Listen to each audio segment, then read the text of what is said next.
Hello, I'm Annihilator and welcome to my JagdPanzer E-100 review, the beast that is this Tier 10 German TD and is a hunk of very powerful German steel.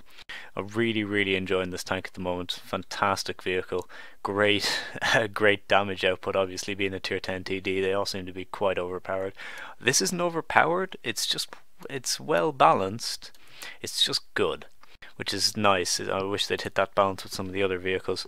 So let's have a look at the gun. First of all, as it's a TD, this is going to be your biggest asset. So here you have 2.3 rate of fire. With my crew and with vents and rammer, you get, I think it's about 21-second reload. You get 299 penetration with the AP and 420 with the heat. I'm pretty sure it fires heat, yes it does.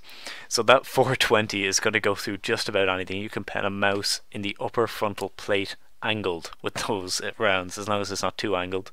And 85 penetration for the HE rounds is immense. If you're shooting bat shots, if you're shooting 1390s, WZ-132s, anything that doesn't have a lot of armor, it will pen waffles even. If you hit a waffle tractor with one of those things, you're going to do immense damage to his vehicle. And you've got 1050 alpha damage as standard with the AP shells. That is amazing. Apart from Hesh tank, this is and artillery obviously, this is the highest alpha you can get, so it is just ridiculous. As well with 0.35 accuracy is pretty nice. It can be trolly sometimes, but most of the time that's pretty good. And 2.7 aiming time. Once you get the GLD, that's not too bad. Alright, that's not a bad aiming time at all. So that's a fantastic gun in my opinion. Let's have a look at the ammo loadout. I've gone with 15 AP shells, 3 heat, which I've only ever had to fire like once, and 6 HE. It's definitely worth it to carry a couple of HE rounds in this thing, as it does huge damage with the HE if you pen against waffles or something, or artillery. You're a guaranteed one shot, no tracks or anything. Then for the consumables, just kind of repair kit, first aid kit, and again with the automatic extinguishers, because this thing is fire prone indeed. So now let's have a look at the crew skills I've gone for. Obviously I've gone for BIA on the full crew. Sixth Sense obviously is a must as a TD. You can get camo, but it is quite a low camo value, so that can be sort of ineffective. It's perhaps better to get other things first, like a repair is very useful on this vehicle. There's nothing really else you can get apart from maybe mentor or recon for the commander. You don't really need anything else. Maybe Eagle Eye for the lols if you want to see the amount of criticals you're doing to enemy vehicles. You could get firefighting as well, but that's only if you don't want to carry the fire extinguisher, so I wouldn't bother about that. Again, I've BIA on this guy. I've also got Deadeye for all those critical damages, and repair again. Don't bother with snapshot, don't bother with armor. Designated target could be useful, not really recommended unless it's a 4th skill. So really this is a good loadout here, and as well you can get camouflage if you want, but definitely you need to get repairs on these guys initially. For my driver, I've got BIA again. Clutch braking for the traverse speed, you definitely need clutch braking, and again I've gone for repairs. Now the driver gets a few more things that you could get. You could get controlled impact for those low rams, as well as smooth ride if you want. You're generally quite stationary in this thing, not really necessary at all. And off-road driving to improve your speed over soft terrain and moderately soft terrain, as it says there. And again, camouflage is a good skill to get there, because there's not too much else you can get in this TD. Radio operator, pretty standard repair and camo with the BIA. There's not really much else you were going to get apart from situational awareness, but I've gone for the other two as a priority.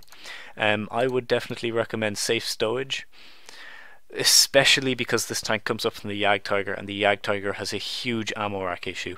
Anything in the side seems to get the ammo rack, so safe stowage comes from there and does translate over to the JagdPanzer E-100, because you're going to need to keep that ammo rack going. So you've got the ammo rack, I've again got BIA as I said, and repairs.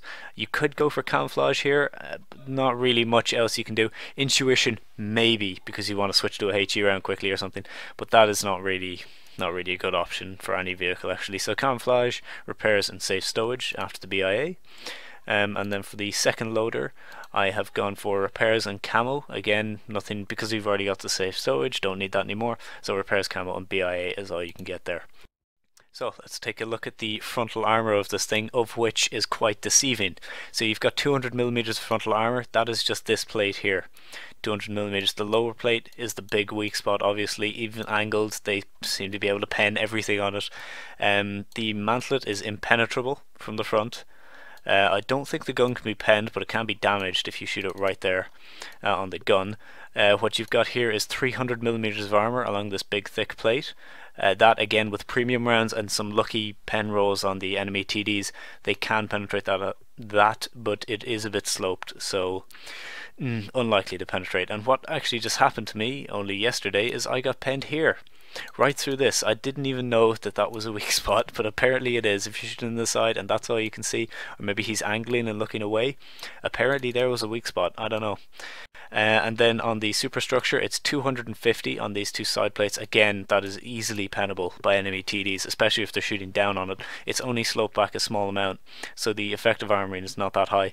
Then you've got, for the weak spot, you've got this little guy up here for hull down JagdPanzer E-100s. That's the only place you can reliably penetrate without the premium, and I think it's 150 armor. I could be wrong. It's 150 or 120, or it might even be 180. I'm not sure, but it's actually quite a tough weak spot. And then you've got this hatch here, which isn't really that visible, but it can be penetrated. Not that often though. Then for the side armor, obviously you've got these big side skirts, which protect you a lot from artillery. Artillery in the tracks does very little damage. You've got big armored tracks, a big soak zone here, and as well big bounce zone here. If they're shooting in at this angle, that's not likely going to go through. It says 120 on the side. It's quite deceiving because of all these side skirts and everything, but quite tough armor there. Then on the back you've got it says 150 millimeters of rear armor. That's only for this bit. The doors here are actually 120 millimeters, and the side is the same. But never shoot down here. You might think that's weaker. No, it's not. It's just more sloped. It's very heavily sloped there. So where you want to be shooting in the back of this thing is the doors if you're a scout, and you're not going to be able to pen the 150 rear armor, which could be sloped at this kind of an angle, and then you're not going to be able to go through. Okay, next for equipment, I've gone with the gun rammer, obviously being a big TD with a long reload. I've gone with the gun rammer, the GLD, and the vents. I didn't really see any other viable options. You could go for a super heavy spall liner over the vents, but I always prefer the DPM and the camo buffs that vents brings. So you could go for a super heavy spall liner. Toolbox I wouldn't recommend. Just get a repair crew and you'll be fine. And that's really the only options I saw for this. Okay, so let's have a look at the tech tree leading up to the JagdPanzer E-100. It's a very good tech tree, I'll say right now. This is one of the most fun tech trees to go up. So you start off here down to the LOL tractor and you work your way up to the Panzerjäger. Panzerjäger is a good vehicle, good damage there. You have the Marder 2, which was nerfed, but is still quite playable. And then you have the Hetzer to go on to. And the Hetzer is just a herp-a-derp with the derp gun, not going to have any issues there. The Stug, again, a very nice weapon. JagdPanzer 4 is a bit of a letdown, but is playable. Just keep your range and just hope for lucky pens. JagdPanzer is a great vehicle. It's got decent armoring with a punchy gun, no matter which one you use. And then you've got the dilemma of the JagdPanzer 2 or the Ferdinand. And I would nearly always recommend the Ferdinand over the JagdPanzer 2. The JagdPanzer 2 has higher hull down capability, but the hull is huge. It's using the Panther hull, which is just a massive rolling weak spot. And it is faster, but it got nerfed with the engine nerf, and it's not nearly as fast as it used to be. And they use the exact same gun with the same reloads. So the JagdPanzer 2, in my opinion, is slightly inferior to the Ferdinand, but the Ferdinand still has some glaring weak spots on the front of it. It is not an armoured TD against the high pen guns of equal tier, and even just mediums seem to be able to pen it from the front, no issue. And then you have the mighty JagdTiger, which is fantastic. The one thing for the JagdTiger is always go hull down. If you're hull down, that thing is amazing. And that is the German tree. Or you could come up from the heavy tree, jump up to the Ferdinand, and then go straight to the JagdTiger if you're not interested in these vehicles. But I would definitely come up the TD line. Or you can go up both at the same time, just go onto the VK. But the TD line is amazing. The Stug is great, the JagdPanther is great, Ferdy's great, the JagdTiger is great. Just a fantastic line overall. Okay, so now I have a mastery game, I believe it's a mastery game, lined up in my replays folder for you to see, so let's go have a look at that. Okay, so here we are on Severgorsk, pretty sure that's how you say it, in a very heavy TD, or not TD, tier 10 game. But one thing you might note is the lack of artillery, which is awesome because JP-E-100 hates artillery, and JP-E-100 likes very much when there's no artillery. So what I'm going to be doing is I'm going to be heading over to about G2 over here on the map, and just go hold down. And I'll just give you a few seconds to see the mobility. It's essentially the exact same as the E-100 in terms of mobility. Not very fast at all. It hits about 25 on flat ground. Just going to speed it up till we get there because boy, this thing is slow. Even in ×8 you can see how sluggish it is. Okay, so here are my first victims. I can just come up, boom. 845 damage. A very low roll for this thing. As you can see where they're bouncing. Mantlet, side of mantlet, superstructure. Yeah, not going through, buddy. So I'm now reloaded, just trying to get an angle. This E-100 very foolishly comes up and I figured, boom, a snapshot it. And there's the first fire. I think that was, I can't remember who that was. I think it may have been the E-100 firing back at me. Got me right there on the lower plate, immediate fire. So perhaps not the best trade. I don't know what this guy is doing. He's like turning aside. I can angle, bro. No, you can't. Not there. And then boom. Apparently he can angle those kind of shots. I had no idea how that doesn't pen. My E-100 doesn't do that. How come his does? So the E-100 again is trying it again. I don't know, he's attempting to angle or something. Just activate. Wow, really, AP? And oh look, hello upper plate. You can see it's angled down, boom, right in the thing. 1097 damage. I look back to see where he penned me. He actually sniped my hatch from there. That is quite impressive considering that range and the E-100 accuracy. So fair play for getting that. You can see, currently we're at 3000 damage, and that was just 3 shots, so I think we can get a bit more out of this thing. C-100 still trying his luck against me. I don't think he fancies taking a shot. You might also notice I've used all 3 of my consumables so far. I've used the repair kit, I think, on the engine, the automatic fire extinguisher obviously in the engine, and the gunner got knocked out by a HE round from the JagdPanzer E-100, who I think hit there, somewhere there. I'm not sure exactly where he hit me from because I don't remember seeing him, but he must have been there, just blind. Again, the E-100 attempting that. Don't even aim it, of course it pens. I mean, I could aim for weak spots and side armor and all that stuff, but who needs that? Just gonna speed it up during the reloads. Enemy JagdPanzer E-100 senses me coming and is like, no! Doesn't let me get a hit in. I haven't got the gun depression to get a better shot. But what you can do here is you can actually go higher on the hill and you get better angles. So what he does here is he goes like that and figures, oh, just missed him. But if that would have hit, if it would have hit here, I would have penetrated that shot unless I got extremely lucky on the pen roll. Would have went right through.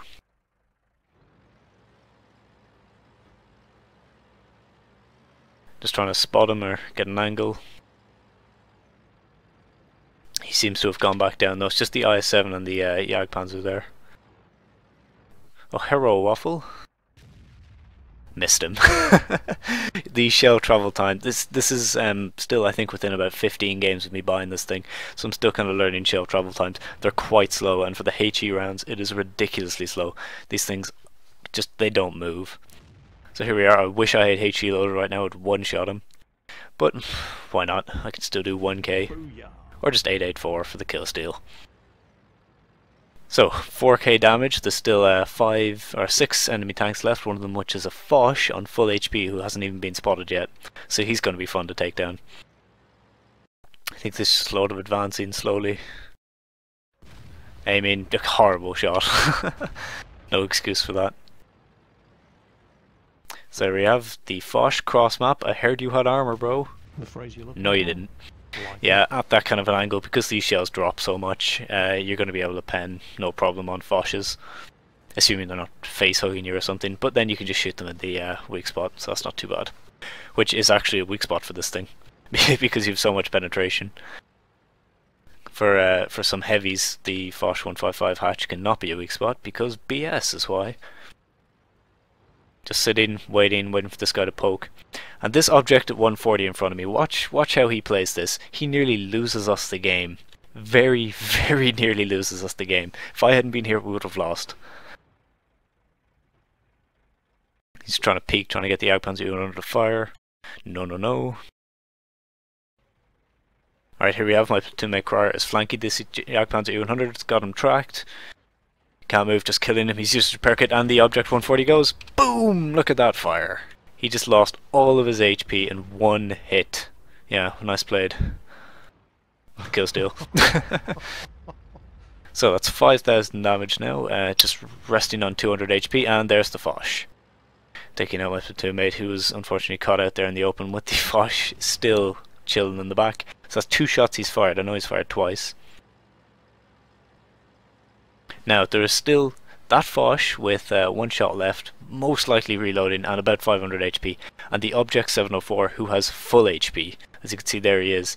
I don't fancy going up because I'm gonna get hit by the object in the lower plate before I can do anything. Calling for help, hoping our T-54 will do something, anything.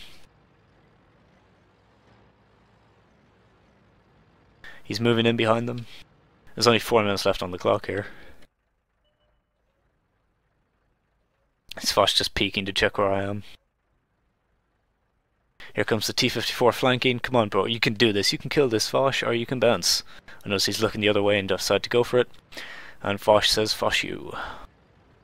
Because he has speed. I didn't want to risk my shot here, because if I fired, I'm useless.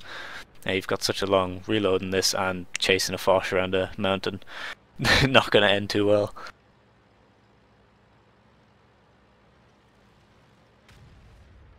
There he is, he's got our T-54. I'm just trying to maneuver, catch up with this guy. I'm not exactly sure where the Object 704 went here. I think he went to try and flank me or something. But I know this Foch is empty. And I make a mistake and I slip too far down. I'm not able to climb back up there, so I just have to go down and wait. Possibly could have made a shot there, but it was way too risky to use my shell on.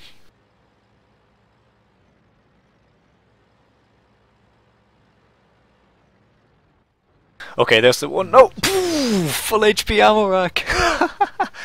And now you might remember the Foch has 300 penetration. There's 1 in the gun, not going to pen that. I'm angling quite heavily, hoping he can't penetrate. That's 2, not penning. He's only got 1 shot left. He doesn't want to use it. He's going to try and circle me. Nearly on 7k damage here. We're currently on 600. Or 6,600. This Foch is going to bring me... We're not 2 TDs trying to circle each other. It's amazing. An amazing sight. The dance of death. Because anywhere he moves, I can just roll beside him. And keep his front wheel. You've got to make sure... See, if you keep his front wheel blocked like this, he can't turn his entire vehicle. Because if you keep here, he can turn around you. But if you keep the front wheel, he can't move anything. Now we just go into my view. You can see here, he's probably, I think... hit on the top of the vehicle but something. I'm trying to get him to maybe shoot into my side or do something stupid. He won't do that though. And then he turns, boom, right through the Foch. That was close. 4 AP shells left. 6,700 damage, a top gun, and just barely saved that game. That was a full HP Object 704. Ka-choom, one-shotted. And just shows you sometimes the luck. You can get huge damage rolls, you can get lucky pens. This tank is quite lucky, but it's counterbalanced by some very unlucky games as well. So that is my JagdPanzer E-100 mastery game. I'm fairly sure it's a mastery. I'll have the results screen up in a second. And then we'll go on to the first showcase of my new tank review rating system, where I'll talk about some of the key features. So let's have a look at the results screen first. Okay, so here we are. Turns out I was right about the master tanker. There we go. We got that. I got a Spartan and a steel wall. Racked up 6,700 damage, 6 kills, and 1,267 base XP with 9,000 potential. So quite nice potential there. Took 10 bounces. Even managed to ninja 1,000 spotting damage from nowhere. If we look at the money making, actually made some decent money there. With the premium account that was 32,000, and even with the without the premium it was 5,000, even though I'd nearly completely died and fired quite a 14 shells costing a hefty sum each. Those things are expensive as hell. 1900 base XP with premium then as well. So let's take a look at the rating system now and what I rate this tank out of 10 on a number of factors. So here we are on the rating-o-meter or rate-o-meter, something like that, for the JagdPanzer E-100. So the first thing I'm going to look at is the weaponry. I've given it a 9 out of 10. The gun is just fantastic on this. The only thing it sometimes does is sometimes just trolls when you hit a track or something or bounce something stupid. That's the only time it gets trolled. The next one is mobility. It's only gotten a 3. Mobility on this, as you saw in the replay, it's very slow, not agile at all. It's not T95 slow, but it's no batshot. For the armor, I've given it an 8. It's got overall quite good armor, just sometimes a bit lacking, especially in the lower plate, and just being penned by the TDs brings it down from the 9 and the 10. Then for carry, I have given it 7.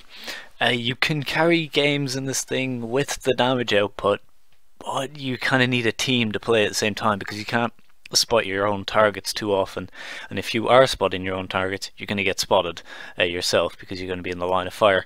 And the last thing then is the troll. It gets an 8.5 out of 10, which isn't actually fitting. Hang on. Okay, there we go. Derp. I forgot to account for the 0.5 that would make it bigger. But yeah, I've given it a troll of 8.5 out of 10 due to the combination of armor and damage output. It's given it an 8.5, but it still has quite a few flaws, so it's not a full-blown troll. Due to that, and it's no like one-shot wonder. At the most you're going to get half the HP of enemy heavies. It's not like Hesh Tank doing it for over 3/4 of their HP. So there is my, well, there's all the factors going in, and the final score I've given the JagdPanzer E-100 is 8.5 out of 10, which is a great score for this fantastic German TD, and definitely recommended. And all the tanks before it are recommended as well. Not a bad line at all. So I hope you enjoyed this review. If you did, please give it a like. If you would like to see another vehicle reviewed, in the comments is where you can post that. Thank you for watching, and goodbye.